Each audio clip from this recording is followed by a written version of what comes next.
duherukana Sine yemerewe iPhone 14. Ese mama izataha mukurikira umukino.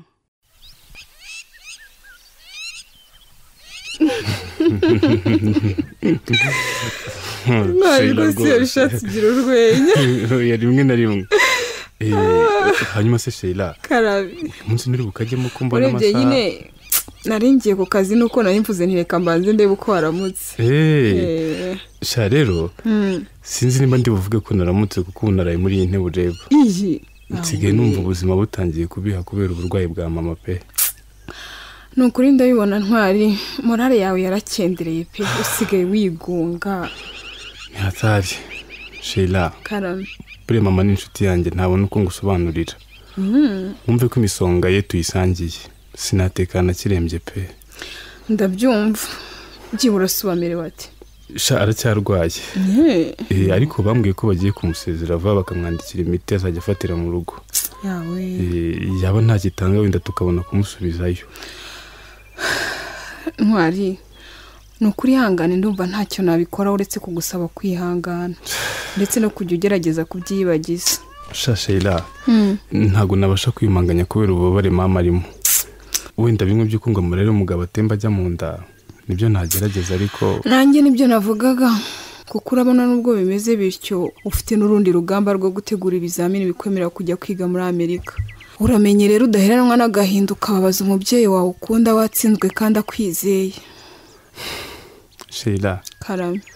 Nubwo agatwe kanjye ari gato ariko bure ntikari mu busa. Sibyo. Ndatekereza bimaze kugeramo bitantetereza. Nizeye ko ikizamini kije nagitsinda rwose. Nuko rero ubwo ufite icyo cyizere ukwiye gutuza. Ubundi ugasenga ukereka Imana umubyeyi wawe. Sibyo. Urakoze cyane Sheila. Nuko usanze ngize kure pe nari nihebye. Ariko urankomeje byanyabyo. Imana ishimwe gukomeye. Yego. Ahubwo se ko nakomeje kuvuga byinshi we nibagiye kukubaza niba mama wawe afite umurwaje. Abarwaza bo barahari. Ba mama wacu mushiki wanjye bagenda donko basimburanwa kumurwaza. Ni byiza noneho. Hagati aho ariko reka njye ku kazi ntakererwa. Gusa ngiye kubwira Peter kuri maso namara gutegura icyago hamagare musangire nk'ibisanzwe. Sha nta kibazo kajyemo ahubwo reka nanjye intebe nyingire yagurukamo njye kureba hanze uko hameze. Kandi Ntwa. Yego. Umve ko mpari. Sibyo? Urakoze. Ubufasha bwose wakena ubona ko mbifitiye ubushobozi ntutinye kumbwira.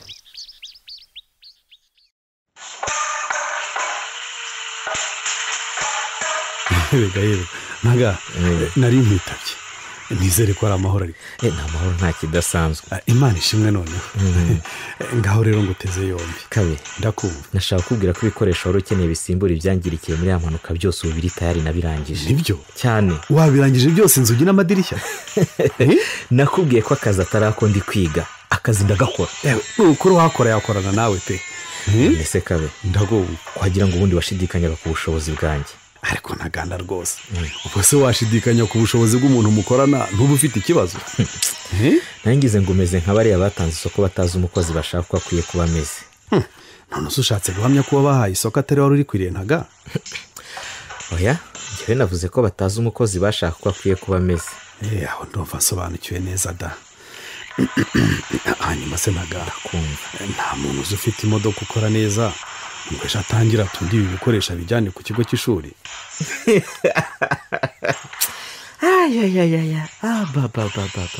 Ariko koko babavuze ukuri ibisambo musa n'abasazi. Ye unyise igisambo cyangwa unyise umusazi?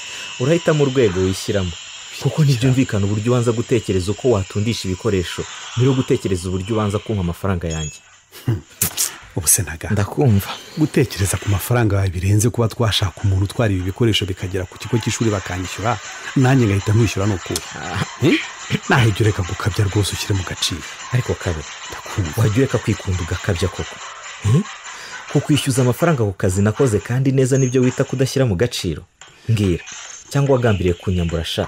Oya sinakwambura ntaga cyane ko atari byo bya mbere unkoreye kandi nabikwishyuye neza. Urumva wereka dutange ibikoresho by'abandi banyishyure nanjye mite nkwishyura. Naho ibindi rwose nuko ndebera mu mwambaro utari uwanjye n'ukuri. Ahubwo se ntaga ndakumva kandi rwose ntuvunike wa masheke wayohereza kuri telefone wampa kashi nta kibazo. va mu mashyengo yewe umbwire. nta by'amashyengo yewe. ko muri ibi bikoresho ari bike ubu byuzuye umubare w'ibyangiritse byose ra.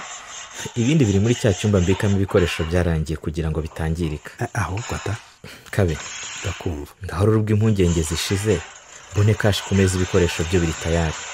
gusa naga ubu ntabwo urumva ko ntegereje kubona ubwishyu bwawe ku bampaye isoko maze kwishyurwa kandi ko ibyo bitashoboka utampaye ibikoresho ngo mbitange. ariko urasetsa rwose. kutese kabe nta mwanya ufite wo kwirirwa nkwiruka inyuma nkwishyuza. niba nta mafaranga ufite nagusaba kwitahira. ariko akumiro karagwira pe. kabe ndakumva. windiraho nshakira amafaranga uyazane maze ufate ibyawe. eko nyagasani naga niba wumva kugumana ibikoresho ari wo muti bigumane reka gende nshaka amafaranga yawe rwose. kabe genda ariko umenye ko nimara kubika ibikoresho ukamara iminsi 2 utaranzanira amafaranga ngo ubitware nzabigurisha nishyura uzajye kundega.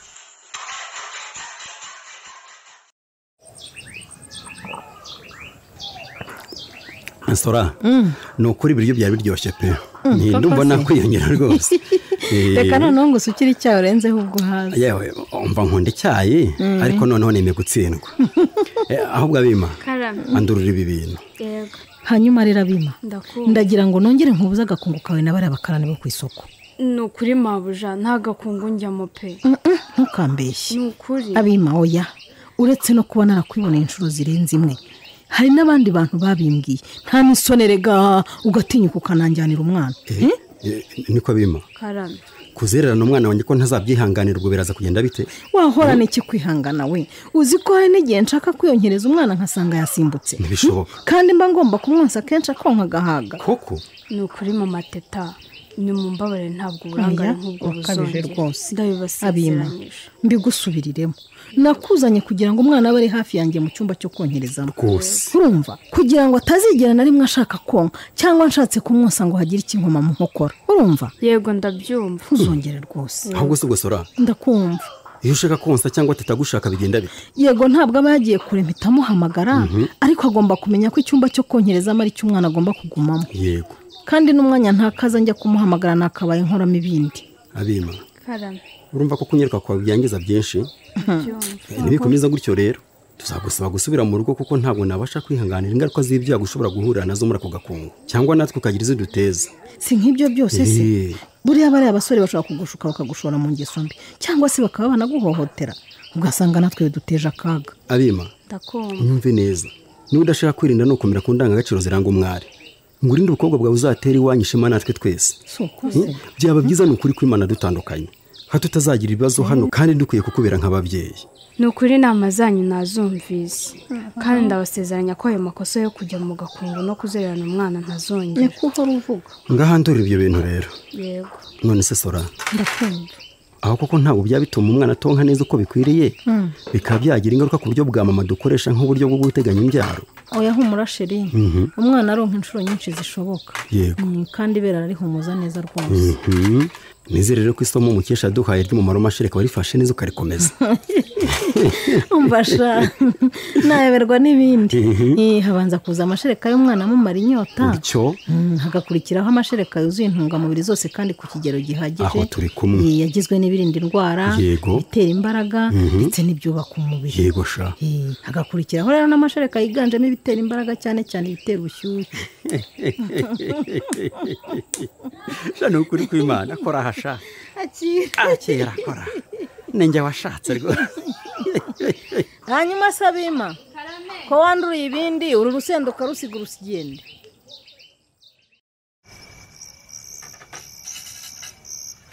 ikindi gihe mpereza icyo gikombe ninywera amazi iki kijumba kitaniga dore ko ibya nyuma bica amazuru. se kuvuga nawe byakugendekeye bitera akira ariko reka umwana. mpereza hano mvaneho amatiku. mpereza nawe iyo sahani maho.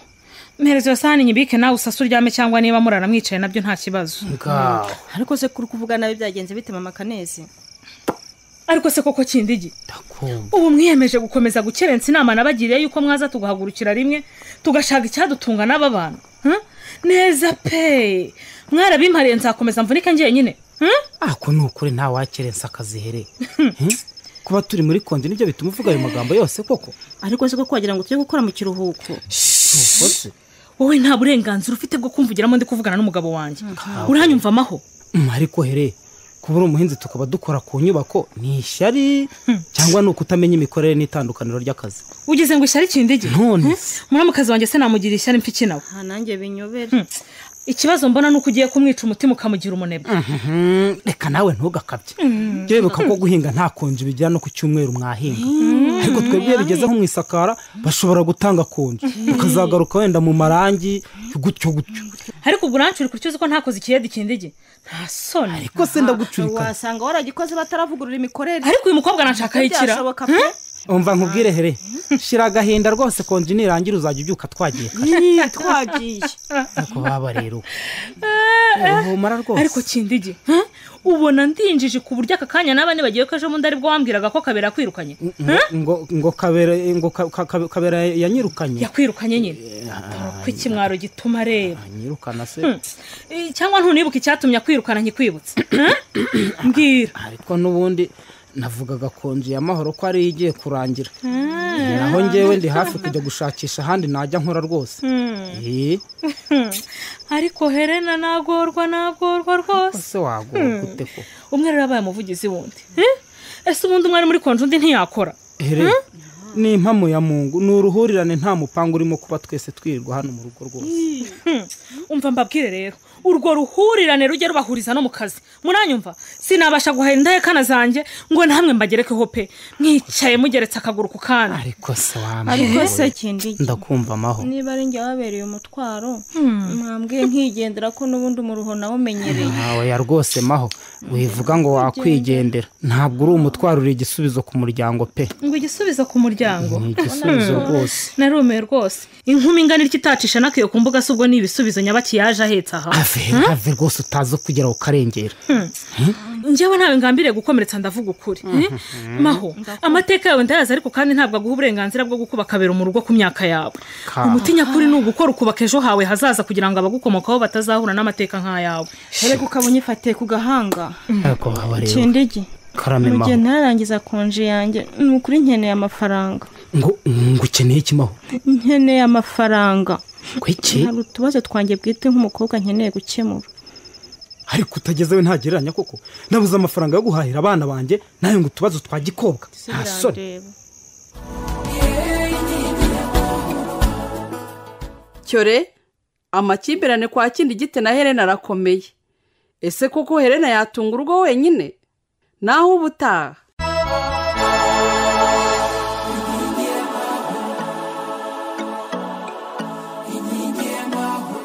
Ikinamico inkingi y'amahoro muyigezwaho na Caritas Rwanda ku bufatanye na Minisiteri y'Ubuzima binyuze mu kigo cy'igihugu gishinzwe ubuzima RBC ku nkunga ya Enabel. Itambuka kuri Radio Rwanda kuva kuwa mbere kugera kuwa gatanu buri mugoroba, kuwa mbere no kuwa kabiri ni saa 12:15, kuwa gatatu ni saa 12:45, kuwa kane ni saa 11:45, naho kuwa gatanu ni saa 2:15. Mwayikurikirana kandi ku rubuga rwacu rwa YouTube andikamo Ikinamico inkingi y'amahoro. Inkingi y'amahoro. Bakunzi b'ikinamico inkingi y'amahoro, hari icyifuzo, ikibazo cyangwa se indi nyunganizi mwifuza kutugezaho, mwatwandikira cyangwa se mukaduhamagara kuri 0789811320 cyangwa se kuri 0788435206. Bitihise mukatwandikira kuri email, adrese ni inkingi y'amahoro 2023@gmail.com.